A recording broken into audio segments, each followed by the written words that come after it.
फिर से सभी का स्वागत है। तो पिछले 2 अध्याय हमने पढ़े थे। कक्षा 6 की किताब ये चल रही है आरबीएससी की। तो पहला अध्याय था हमारा ब्रह्मांड और दूसरा था ये सौर परिवार। अभी इसी सीरीज़ में आगे चलते हैं, जैसे तीसरा अध्याय आ गया अपना अंतरिक्ष खोज। तो चलिए शुरू करते हैं।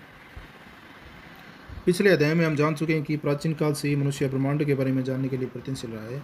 सभ्यता के प्रारंभिक काल में पृथ्वी से आकाश की गतिविधियों को देख पाना संभव नहीं था, किंतु लंबे समय तक इन आकाशीय पिंडों की गतिविधियों को देख के प्राप्त निष्कर्षों की सहायता से मानव ने कई पुरानी मान्यताओं को गलत साबित कर दिया है।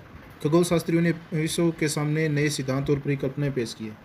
अंतरिक्ष या खगोलीय खोज में भारत की प्राचीन सभ्यताओं सहित मेसोपोटामिया, मिस्र, चीन और यूनान का योगदान रहा है। मानव ने पुरातन काल से ही कई यंत्रों की सहायता से सौरमंडल, ग्रहों, तारों के बारे में जानकारी प्राप्त की है। रॉकेट की सहायता से कई अंतरिक्षयान अंतरिक्ष भेजे हैं। इसी अध्याय में हम इन्हीं सभी के बारे में जानकारी प्राप्त करेंगे। तो ये बताया गया भी को खगोल शास्त्रियों ने अध्ययन किया है, जिनमें से ये अपने देश हो गए मेसोपोटामिया, मिस्र, चीन, यूनान, इनका योगदान रहा है। तो इसी के बारे में आगे हम पढ़ेंगे। खगोल की प्राचीन विरासत। खगोल शास्त्र का प्रारंभ किस देश से हुआ, किस काल से हुआ, इसके बारे में विद्वान एक पद नहीं है। प्रारंभ में यह केवल निरीक्षणात्मक रहा होगा, यानी केवल निरीक्षण से, देखने से ही हम देखते अंदाज़ा लगा सकते थे वो ये तारा इस स्थान पे है।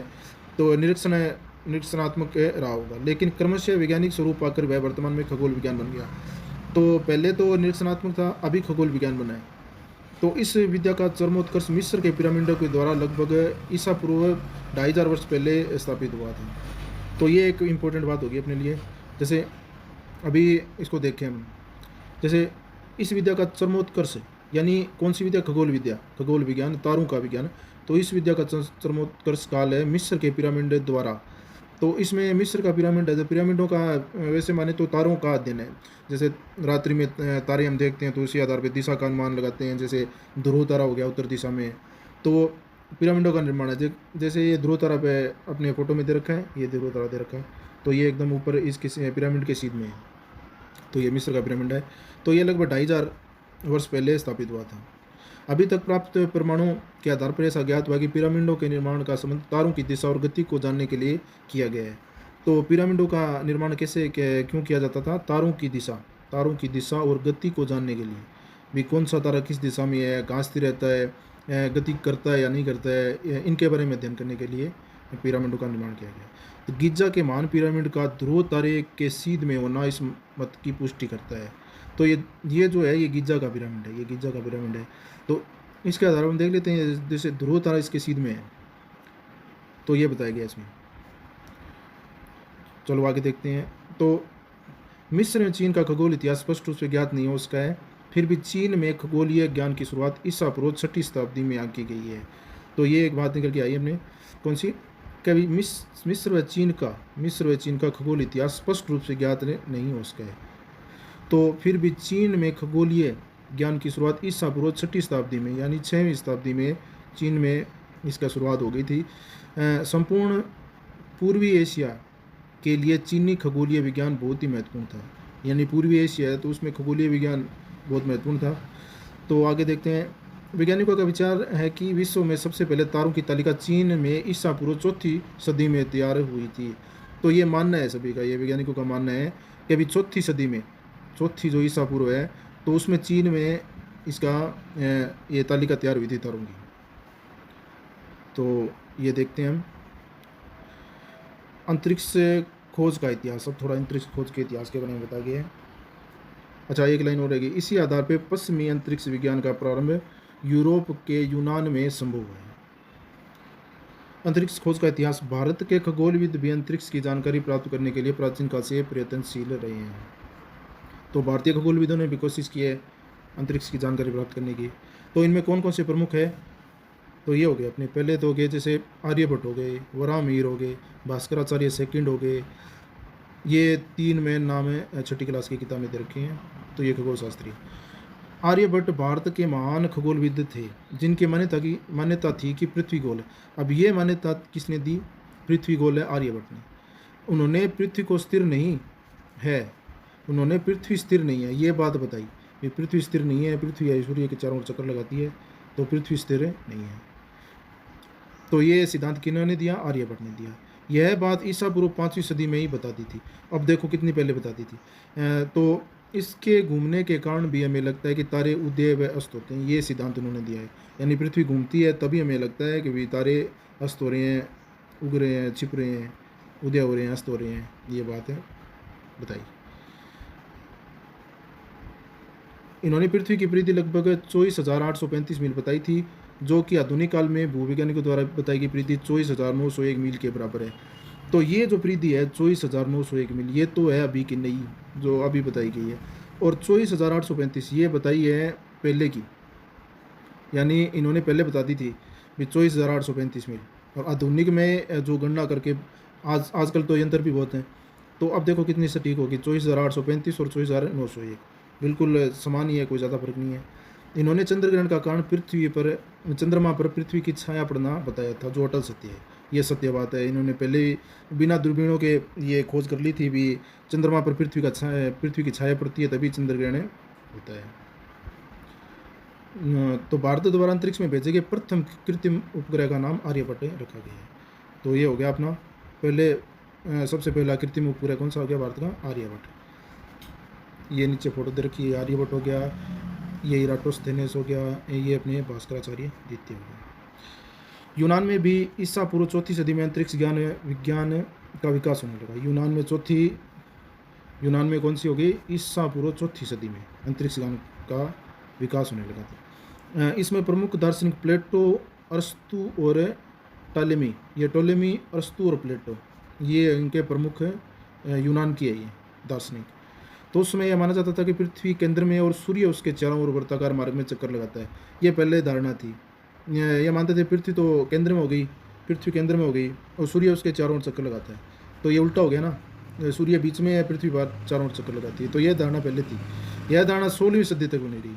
16वीं सदी तक यही मानते रहे कि पृथ्वी केंद्र में और सूर्य उसके चारों ओर चक्कर लगाता है, जिसे कोपरनिकस ने गलत साबित किया। पृथ्वी की सही परिधि का आकलन इराटोस्थेनेस ने ईसा पूर्व 3वीं सदी में किया। अब ये सही परिधि का आकलन इन्होंने किया, ये ऊपर दे रखे हैं ना, ये इराटोस्थेनेस इन्होंने किया। तो इन्होंने बता दिया भी इसकी सही परिधि क्या है। तो भारत के प्रसिद्ध खगोल शास्त्रियों में भास्कराचार्य द्वितीय प्रसिद्ध थे। ये भास्कराचार्य द्वितीय जो ये अपने हो गए, इनका जन्म 1114 ईस्वी में हुआ। इस विद्वान ने मात्र 36 वर्ष की आयु में सिद्धांत शिरोमणि नामक ग्रंथ की रचना की। उनका मानना था कि पृथ्वी गोलाकार है तथा अपने गुरुत्वाकर्षण के कारण सब चीज़ों को अपनी ओर खींचती है। अब ये न्यूटन वाला सिद्धांत, न्यूटन वाला गलत बोलते हैं इसको, पहले इस सिद्धांत को दिया था भास्कराचार्य द्वितीय ने। अब देखो ये इसमें किताब भी है इनकी, सिद्धांत शिरोमणि, ये पूछ सकते हैं भी सिद्धांत शिरोमणि बुक किसने लिखी है, किसकी है? तो ये भास्कराचार्य सेकेंड की है। तो इन्होंने पहले ही बता दिया था कि पृथ्वी गोलाकार और गुरुत्वाकर्षण के कारण सब चीज़ों को अपनी ओर खींचती है, ग्रेविटी के पहले ही बता दिया था, बहुत पहले। चलो आगे देखते हैं फिर। इससे स्पष्ट होता है कि भारतीय खगोल शास्त्रियों ने पृथ्वी का गुरुत्वाकर्षण सिद्धांत, पृथ्वी के घूर्णन तथा परिक्रमण आदि का प्रतिपादन न्यूटन से कई सदियों पूर्व ही कर लिया था। भास्कराचार्य के ग्रंथों में अंकगणित, बीजगणित, ज्यामिति शास्त्र आदि का विस्तृत वर्णन है। तो ये कौन कौन से हो गए? एक तो हो गया अंकगणित, बीजगणित, ज्यामिति शास्त्र, ये कौन से हो गए? किनके हो गए? भास्कराचार्य के। इनके ग्रंथों में मेन ये सब्जेक्ट थे। अब हो गया अंतरिक्ष जानकारी के साधन कौन कौन से हैं। एक नंबर पे आता है अपने दूरबीन।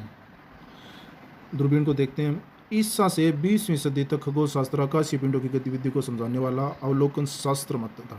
यानी बिना दूरबीन के तो फिर अवलोकन करते रहेंगे, ऊपर देख के अंदाजे से बताएंगे भी कौन सा क्या है। तो आधुनिक वेधशाला का प्रमुख यंत्र दूरबीन है। दूरबीन के बिना तो कोई संभव है ही नहीं, जिसकी सहायता से दूर स्थित वस्तुएं भी हमें पास ही हमें बड़ी दिखाई देती है। प्रथम दूरबीन का आविष्कार हॉलैंड, नीदरलैंड के हैंस लिपरसी ने किया। अब ये इंपॉर्टेंट फैक्ट हो गया आपके लिए, ये प्रथम दूरबीन का आविष्कार किसने किया। अब एक नाम आता है गैलीलियो, जैसे दूरबीन का आविष्कार किसने किया? गैलीलियो ने किया। तो इसका भी आगे बताएंगे भी ये कौन सा है। प्रथम दूरबीन का आविष्कार, ये सीधी दूरबीन हो गई, नीदरलैंड के हैं हैंस लिपरसी। किंतु आकाशीय पिंडों को देखने के लिए प्रयोग की जाने वाले दूरबीन का आविष्कार इटली के गैलीलियो ने 1610 ईस्वी में किया है। तो ये आ गया अपने गैलीलियो, जो हम अमूमन किताबों में पढ़ते हैं। तो आकाशीय पिंडों को देखने के प्रयोग में जो दूरबीन काम में ली जाती है वो इटली के गैलीलियो ने 1610 में इटली के हैं, ये गैलीलियो ने दूरबीन का आविष्कार किया था। तो वर्तमान में भारत सहित रूस, अमेरिका, चीन, फ्रांस आदि देशों में बड़ी बड़ी दूरबीनें स्थापित की जा चुकी है, जिनकी सहायता से वैज्ञानिक अंतरिक्ष के बारे में नवीन जानकारियां एकत्र कर रहे हैं। इस प्रकार एक दूरबीन हमारे राज्य उदयपुर शहर की फतेह सागर झील के टापू पर स्थापित की गई है। अब ये भी इम्पोर्टेंट हो गया अपने लिए भी, अपने एक दूरबीन है जो स्थापित कहाँ की, उदयपुर शहर के फतेह सागर झील पे टापू पे स्थापित की गई है, जो देश की सबसे बड़ी दूरबीन है। ये राजस्थान के लिए बहुत गौरव की बात है। अपने यहाँ राजस्थान के उदयपुर में ये स्थापित है। कहाँ पे है? फतेह सागर झील में, फतेह सागर झील के टापू पे। तो ये आगे गैलीलियो का फोटो भी दे रखा है, और ये देखो ये अपने बता भी रखी है। तो जो दूरबीन है इसका नाम क्या रखा गया? मास्ट। मास्ट कौन सी है? अपने वाली जो राजस्थान में है, फतेह सागर झील पे। तो ये फोटो में भी दे रखी है, ये वेधशाला उदयपुर की। तो मास्ट नामक इस सौर दूरबीन की सहायता से सूर्य का अध्ययन किया जा रहा है। किसका अध्ययन किया जा रहा है? सूर्य का। वैज्ञानिक लगातार उत्तम किस्म की नई नई दूरबीनों का आविष्कार कर रहे हैं, जिसे कंप्यूटर की सहायता से जोड़कर खगोलीय पिंडों का अध्ययन अत्यंत शुद्धता से किया जा रहा है। दक्षिण भारत के काबलूर तमिलनाडु नामक स्थान पर वेणु बापू दूरबीन को स्थापित किया गया है। अब ये एक और आ गई, कौन सी? दक्षिण भारत की है, काबलूर तमिलनाडु में वेणु बापू स्थान पे दूरबीन स्थापित की गई है। अंतरिक्ष के रहस्यों का उद्घाटन करने के लिए वैज्ञानिकों ने अप्रैल 1990 में हब्बल अंतरिक्ष दूरबीन को अंतरिक्ष में स्थापित किया। अब ये दूरबीन है कौन सी? हब्बल। ये होगी अंतरिक्ष में, स्पेस में घूमती है। ये नीचे फोटो भी दे रखी है इसकी। तो इसको स्थापित किया 1990 में। ये नीचे फोटो दे रखी है हब्बल। ये वेणु बापू हो गई तमिलनाडु वाली, ये वेणु बापू तमिल वाली है, और ये होगी अपने स्पेस वाली अंतरिक्ष में। चलो आगे देखते हैं। वेधशाला। अंतरिक्ष खोज में वेधशालाओं का महत्वपूर्ण स्थान रहा है। हम पिरामिडों के बारे में जान चुके हैं।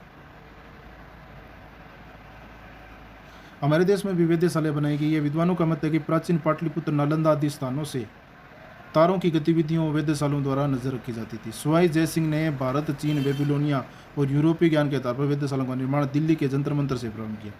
अब जो वेधशालाएं बनाई है सवाई जयसिंह ने, ये सवाई जयसिंह सेकंड कर लो, एक ही बात है। तो इन्होंने कितनी बनाई थी? 5 वेधशाला बनाई थी। तो पहली कौन सी होगी? दिल्ली की जंतर मंतर, ये पहली होगी सबसे पहले।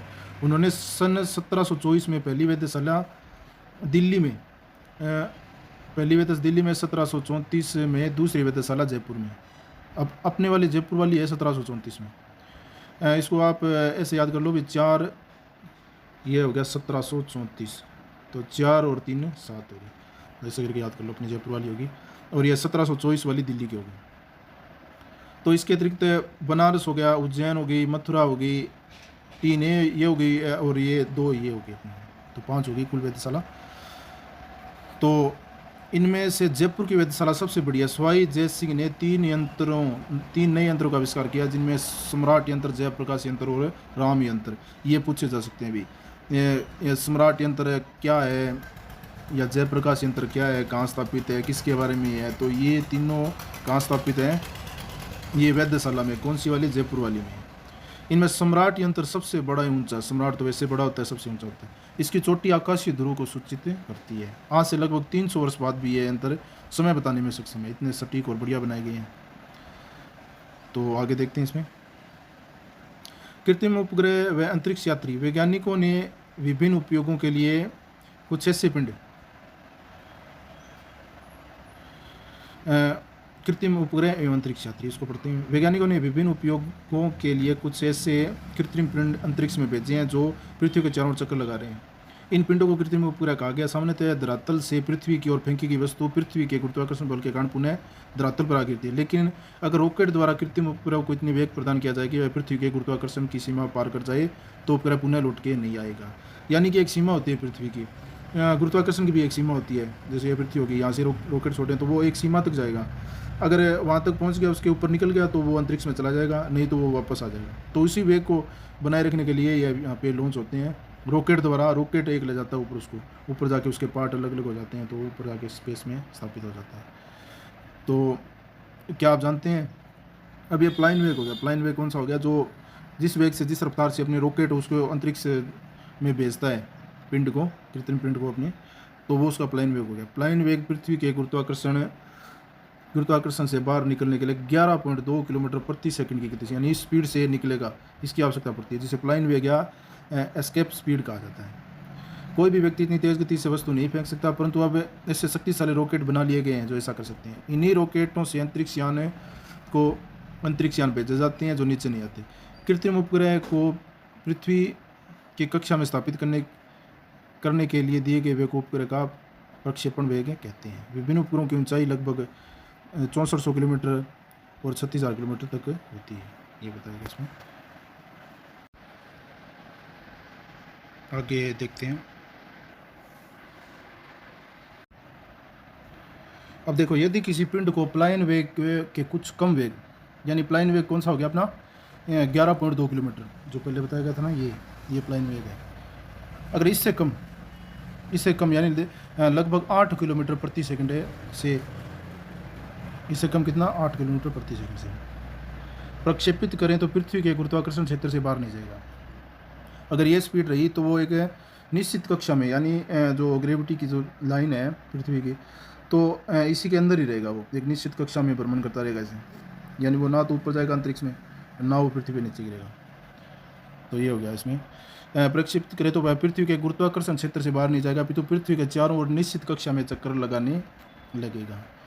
कृत्रिम उपग्रह मानव द्वारा बनाया गया एक मशीनी पिंड है जो रॉकेट की सहायता से पृथ्वी की कक्षा में पृथ्वी के गुरुत्वाकर्षण प्रभाव की सीमा के अंदर स्थापित किया जाता है।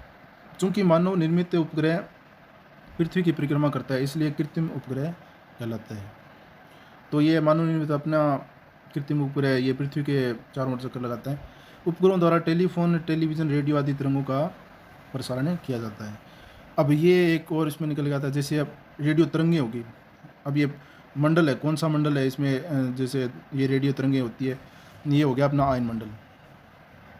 तो इसमें जो उपग्रह होते हैं स्थापित होते हैं, तो वहाँ तक किरणें जाती हैं, वहाँ से सीधे उपग्रह से अपनी पृथ्वी पर प्रसारित होती है। ये उपग्रह जासूसी, तो इनका क्या क्या काम हो गया इसका, जासूसी हो गया, मौसम संबंधी जानकारी होगी, पृथ्वी संबंधी अन्य जानकारी ये देते हैं। कृत्रिम उपग्रह हमारे लिए बहुत उपयोगी, इनकी सहायता से तूफान, बाढ़ जैसी प्राकृतिक आपदाओं की पूर्व जानकारी मिल जाती है, जिससे जानमाल को सुरक्षित स्थानों पर पहुंचाकर उनकी सुरक्षा सुनिश्चित की जा सकती है। ये हो गया। और कृषि, वन और जल संसाधनों की व्यवस्था में भी कृत्रिम उपग्रहों द्वारा प्राप्त जानकारियाँ काफ़ी उपयोगी साबित हो रही है। अब इसमें काम की बातें हैं कुछ। विश्व का पहला उपग्रह, ये विश्व का पहला हो गया, कौन सा, स्पुतनिक फर्स्ट 1957 में तत्कालीन सोवियत संघ रूस द्वारा रॉकेट के द्वारा पहुंचाया गया है। ये पहला उपग्रह हो गया, कौन सा, स्पुतनिक, पहला पुत्र।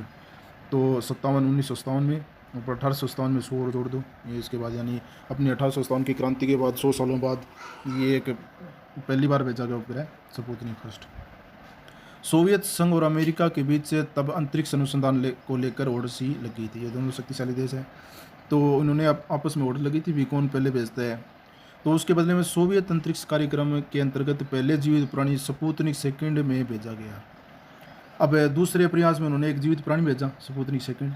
यह प्राणी थी लाइका नाम की एक कुतिया, ये सभी जानते हैं, ये लाइका नाम की कुतिया थी। हालांकि यह परीक्षण पूरी तरह सफल नहीं रहा। तो 4 साल बाद 1961 में सोवियत संघ ने पहला मानव सफलतापूर्वक अंतरिक्ष में भेजा। अब ये पहला भेज दिया मानव, इससे पहले एक लाइका नाम की कुतिया भेजी, उसके बाद 1961 में एक मानव, 1961 में ऐसे करके मान लो कि एक मानव भेजा पहली बार रूस ने। तो यूरी गागरिन अंतरिक्ष यान वोस्तोक फर्स्ट में अंतरिक्ष की यात्रा करने वाला विश्व का पहला व्यक्ति बन गया। तो ये यूरी गागरिन सोवियत संघ रूस का, इन्होंने पहली बार कब, 1961 में अपना यान कौन सा हो गया, वोस्तोक फर्स्ट। तो इसकी यात्रा करने वाला यूरी गागरिन पहला आदमी हो गया अंतरिक्ष यान, जो अंतरिक्ष की यात्रा करने वाला व्यक्ति था। तो आगे चलते हैं। इसमें आगे क्या बताया गया कि 1969-69 में अमेरिका ने दुनिया को तब चौंका दिया जब अपोलो फर्स्ट, कौन सा, ये अमेरिका का हो गया, अपोलो फर्स्ट का 11 अंतरिक्ष यान से 3 यात्रियों को सफलता के साथ न सिर्फ अंतरिक्ष की सैर कराई, बल्कि 2 अंतरिक्ष यात्रियों को चंद्रमा की सतह पर भी उतारा। अब देखो, अमेरिका ने जवाब में क्या किया भी, अपोलो 11 भेजा, अपोलो 11 भेजा। तो अपोलो 11 में कितने आदमी भेजे, 3 3 यात्री भेज दिए अपोलो 11 में 1969 में। तो उन्होंने न केवल अंतरिक्ष की सैर की बल्कि 2 अंतरिक्ष यात्रियों को चंद्रमा की सतह पर भी उतारा। नील आर्मस्ट्रांग विश्व के पहले व्यक्ति बने जिन्होंने चंद्रमा की सतह पर पहला कदम रखा। तो ये नील आर्मस्ट्रांग जी है, ये अमेरिका के हो गए अपने, ये नील आर्मस्ट्रांग हो गए अमेरिका के, ये चांद की सतह पर पहला कदम रखा। तो इसके बारे में देख लेते हैं एक बार फिर से, महत्वपूर्ण तथ्य है थोड़े। विश्व का पहला उपग्रह 1857 की क्रांति के बाद 100 साल बाद में, और पहला है तो स्पुतनिक पहला पुत्र है सोवियत संघ का। उसके बाद स्पुतनिक सेकंड में लाइका नाम की कुतिया भेजी, तो वो असफल हो गया, सफल नहीं रहा। उसके बाद 1961 में सोवियत संघ ने पहला मानव 61 में पहला मानव कौन सा मानव, यूरी गागरिन, इसको भेजा। तो ये पहला मानव हो गया वोस्तोक फर्स्ट में। ये थोड़ा सा याद रखने वाली बातें हैं। तो जवाब में अमेरिका ने 1969 में अपोलो 11 में 3 यात्रियों को भेजा। उनमें से 2 यात्री चंद्रमा की सतह पर उतरे, इनमें से एक नील आर्मस्ट्रांग, और यही आदमी विश्व के पहले व्यक्ति बने जिन्होंने चंद्रमा की सतह पर अपना पहला कदम रखा। ये हो गया आपने। अब चलो भारत की बातें देखते हैं। भारत में कौन कौन से थे अंतरिक्ष यात्री? भारत में सर्वप्रथम 1984 में अंतरिक्ष में यात्रा करने का गौरव भारतीय वायुसेना के राकेश शर्मा, सभी को पता है, को मिला है। राकेश शर्मा ने सोयूटी-11 यान में 2 अन्य सोवियत अंतरिक्ष यात्रियों के साथ न सिर्फ अंतरिक्ष की सैर की, बल्कि उन्होंने सोयूज 7 स्पेस स्टेशन में लगभग 8 दिन रहकर वैज्ञानिक परीक्षण भी किए। इनका जन्म 1949 में पंजाब राज्य के पटियाला में हुआ। अब ये राकेश शर्मा है, इनका जन्म हुआ 1949 में पंजाब राज्य के पटियाला में। तो ये गए थे सोवियत संघ के, सोवियत अंतरिक्ष यात्री 2 अन्य थे, और यान का नाम क्या हो गया, सोयूटी-11। अब ये सोयूटी-11 है, ये थोड़ा याद रखने वाली बात है। राकेश शर्मा तो सभी को पता है। सोयूटी-11 कब भेजा? 1984 में। सोयूटी-11 1984, राकेश शर्मा और 2 अन्य यात्री भी गए। उन्होंने 8 दिन अंतरिक्ष में बिताए स्पेस सेंटर में। और ये स्पेस स्टेशन हो गया सोयूज 7 स्पेस सेंटर। अब सोयूज T-11 तो यान हो गया, और सोयूज 7 स्पेस स्टेशन हो गया। चलो हो गया, आगे देखते हैं। अब आपने कल्पना चावला जी की। कल्पना चावला का जन्म हरियाणा राज्य के करनाल में सन 1961 में हुआ। 1961 में हरियाणा राज्य में हुआ। तो कल्पना चावला एक शोध वैज्ञानिक एवं प्रसिद्ध अंतरिक्ष यात्री थी। वे अंतरिक्ष में जाने वाली भारत में जन्मी पहली महिला एवं राकेश शर्मा के बाद दूसरी भारतीय थी। यानी पहली तो महिला होगी, और दूसरी राकेश शर्मा के बाद ये दूसरी अंतरिक्ष यात्री थी। कोलंबिया अंतरिक्ष यान के वापस लौटते समय 2003 में हुई दुर्घटना में अन्य 6 सहयोगी सदस्यों के साथ इनकी मृत्यु हो गई। तो इसके अतिरिक्त भारतीय मूल की अमेरिकी नागरिक सुनीता विलियम्स अंतरिक्ष में सर्वाधिक समय बिताने वाली महिला है। इन्होंने लगभग 6 माह के आसपास ऐसे करके कुछ आप चेक कर लेना टाइम बिताया था उन्होंने। तो ये हो गए अपने राकेश शर्मा, कल्पना चावला और सुनीता विलियम्स। ये पंजाब पटियाला की हो गए, ये हरियाणा की होगी, और बाकी ये डिटेल है। आओ करके देखिए। स्पुतनिक फर्स्ट और अपोलो अंतरिक्ष मिशन के बारे में जानकारी एकत्र कीजिए, और कक्षा में शिक्षक एवं साथियों से चर्चा कीजिए। आपका सबसे पसंदीदा अंतरिक्ष यात्री कौन है, इसका लेख पढ़ के सुनिए। अब इसरो के बारे में जानकारी। इसरो भारतीय अंतरिक्ष अनुसंधान संगठन। एक तो पहला क्वेश्चन यही से बनता है, इसरो की फुल फॉर्म क्या है? तो भारतीय अंतरिक्ष अनुसंधान संगठन, इंडियन स्पेस रिसर्च ऑर्गेनाइजेशन, ऐसा करके। चलो देखते हैं इसको आगे। हमारे देश में प्रसिद्ध वैज्ञानिक होमी जहांगीर भाभा के नेतृत्व में 1962 में परमाणु ऊर्जा विभाग ने अंतरिक्ष अनुसंधान के लिए भारतीय अंतरिक्ष अनुसंधान संगठन का गठन किया। कब किया? 1962 में परमाणु ऊर्जा विभाग ने अंतरिक्ष अनुसंधान के लिए भारतीय अंतरिक्ष अनुसंधान संगठन का गठन किया 1962 में। अब ये थोड़ी सी बात है, 1962 है, उसको आप इससे याद कर लो भी। कल्पना चावला जी का जन्म हुआ 1961 में, उसके बाद दूसरे साल ये इसरो का गठन हुआ।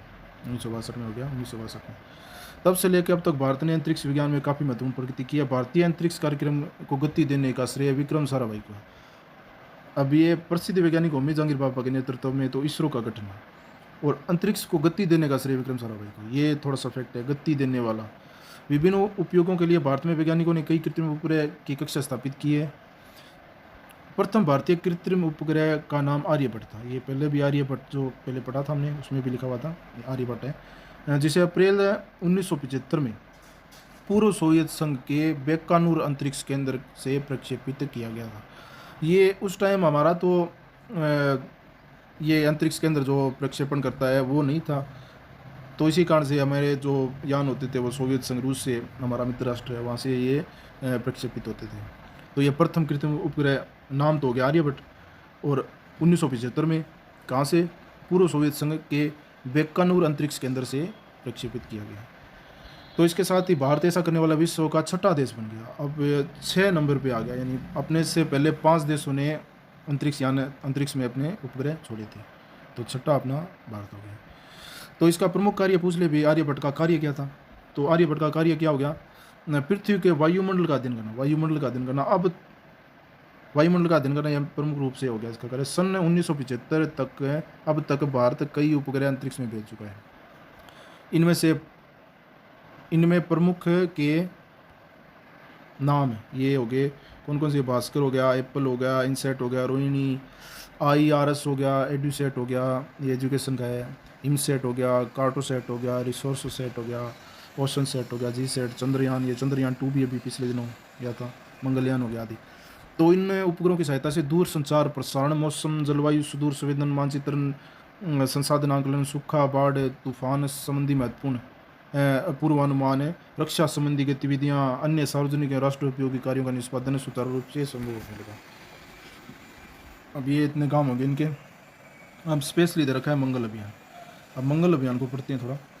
मंगल अभियान, मंगल ग्रह के बारे में जानकारी हासिल करने के लिए भारत ने मंगलयान नामक अंतरिक्ष यान नवंबर 2013 को आंध्र प्रदेश के श्रीहरिकोटा में स्थित सतीश धवन अंतरिक्ष केंद्र में प्रक्षेपित किया है, जिसने लगभग 11 माह की यात्रा कर सितंबर 2014 में मंगल की कक्षा में सफलतापूर्वक प्रवेश कर लिया था। यानी नवंबर 2013 से लेके, यानी यहाँ से ये प्रक्षेपण हुआ, उसके बाद सितंबर 2014 में ये मंगल की कक्षा में सफलतापूर्वक प्रवेश कर लिया। पहले प्रयास में यह उपलब्धि हासिल करने वाला भारत विश्व का एकमात्र देश है, यानी पहले ही प्रयास में, पहले अटेम्प्ट में क्लियर हो गया इसका। तो इसी प्रकार चंद्रमा के अध्ययन करने के लिए अक्टूबर 2008 में चंद्रयान नामक अंतरिक्ष यान प्रक्षेपित किया गया। तो मंगलयान हो गया नवंबर 2013, कहाँ से, श्रीहरिकोटा सतीश धवन अंतरिक्ष केंद्र, आंध्र प्रदेश में स्थित है ये।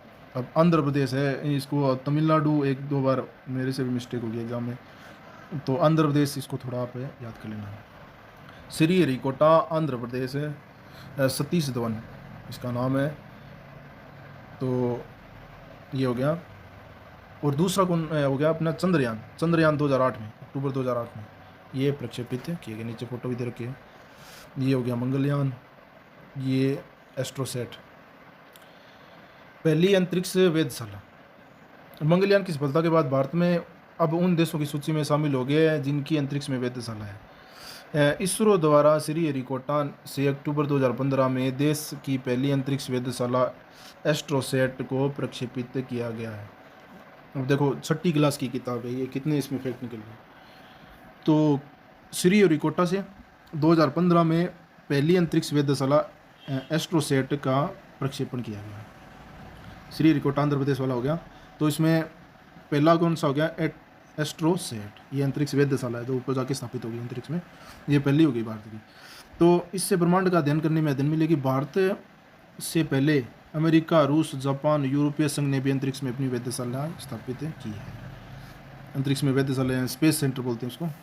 तो वहाँ पे अध्ययन करने के लिए वो जाते हैं सारे, जिसमें सुनीता विलियम्स रही है, ये सारे स्पेस सेंटर ही होते हैं। चलो इसमें आगे देखते हैं, ये आओ करके देखें। इसमें कृत्रिम उपग्रह जो होने वाले लाभों की सूची बताइए। भारत में अब तक कौन कौन से कृत्रिम उपग्रह छोड़े गए हैं, इनमें ये जानकारी, ये शब्दावलियाँ दी गई है। मिस्र के पिरामिड, प्राचीन समय में मिस्र में पत्थरों से मानव द्वारा निर्मित भव्य इमारत मिस्र के महान पिरामिड की ऊंचाई 454 फीट है। ये इसकी ऊंचाई होगी, देखो ये फैक्ट निकल गया 454, 454। जैसे अपने ऐसे याद कर लो, भी मिस्र में पिरामिड है, तो अपने परेड करते हैं 1 2 1 ऐसे करके 1 2 1। तो अपने को पिरामिड ऐसे याद करना है, मिस्र का पिरामिड है, उस पर चढ़े तो 1 2 1 से काम नहीं चलेगा, 4 5 4 करना पड़ेगा, ऐसे करके आता है। तो प्राचीन मिस्र में इसमें राजा और रानी का शव सुरक्षित रखने के लिए तारों और साथ में तारों की स्थिति जान गई, ये 2 फैक्ट निकल के आ गए। एक तो हो गया अपने तारों की स्थिति, ये तो ऊपर बताया था, ऊपर ये राजा रानी का शव रखने के लिए। दूरबीन, दूर की वस्तुओं को स्पष्ट देखने का यंत्र। वेधशाला, खगोलीय पिंडों का सतत निरीक्षण और जानकारी एकत्रित करने का स्थान। कृत्रिम उपग्रह, मानव द्वारा बनाया गया उपग्रह। 1 मील में हो गया 1.6 किलोमीटर, 1.6 किलोमीटर 1 मील में। अब भारत का पहला कृत्रिम उपग्रह कौन सा है, ये आप खुद से करो, ऊपर देखोगे तो आपका भी अभ्यास हो जाएगा। भारत द्वारा पहला कृत्रिम उपग्रह कौन सा किया गया प्रक्षेपित, आर्यभट्ट छोड़ा गया। राजस्थान में प्राचीन जंतर मंदिर कहाँ है। आर्यभट्ट भारत के महान क्या थे, ये गुरुत्वाकर्षण से बाहर निकली, ये सारे क्वेश्चन हो गए, उसको आप देख लेना। अगला चैप्टर अपना ग्लोब, चौथा दे। चलो सभी को बहुत बहुत धन्यवाद। और अगर आपको चैनल ये वीडियो अच्छा लगे तो सब्सक्राइब कर दो, कर दिया करो, इससे कोई थोड़ा मोटिवेशन मिलता है, भी आगे भी बनाए कुछ और ट्रिकों के भी वीडियो लेके आऊँगा मैं। चलो सभी का बहुत बहुत धन्यवाद।